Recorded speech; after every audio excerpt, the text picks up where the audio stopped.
still lay there, quivering into speech, as if the glory of all time was sinking and the souls of men were gathered to the feast.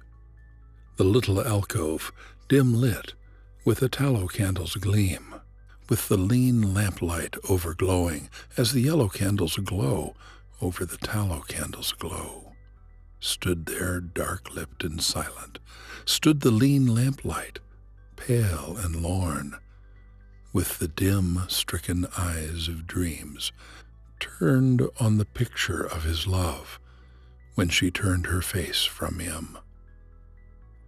The lamp upon the mantel-shelf, the portrait of the bride bed, all were silent, looking on her, and he too, gazing, felt his heart become as one hoarse with song, that the roof under which he lies drops suddenly, and he falls in the chaos of irrevocable song, whose echo is the silence. Oh, thou hast taken the ring from out the beautiful finger, that in beauty bloomed and shook, making the fair face to smile, as if the light forever ceased from out the beautiful soul.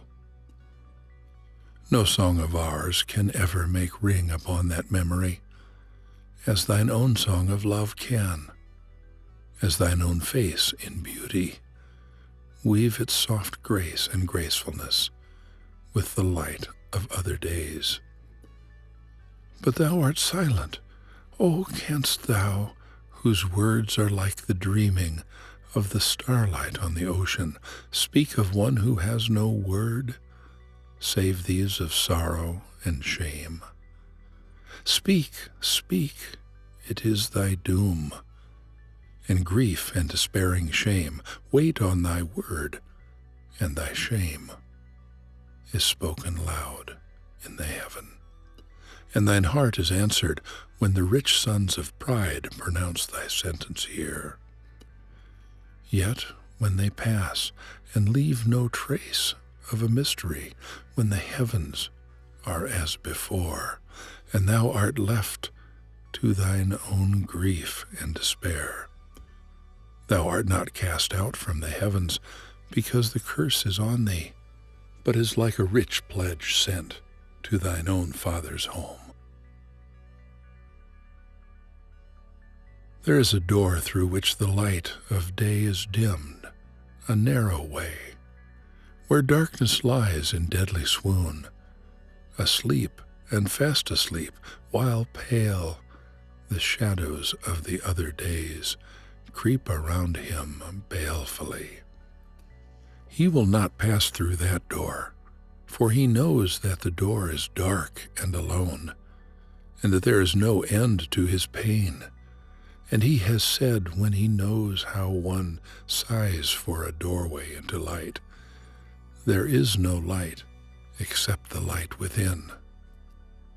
The other days sleep as they have ever done, and their sorrow is as baneful sweet as a deadly poison, and the sighs of the other days are the sighs of death, whose lips are closed, whose death is like fire, and the voices of the other days are a death song to his ear.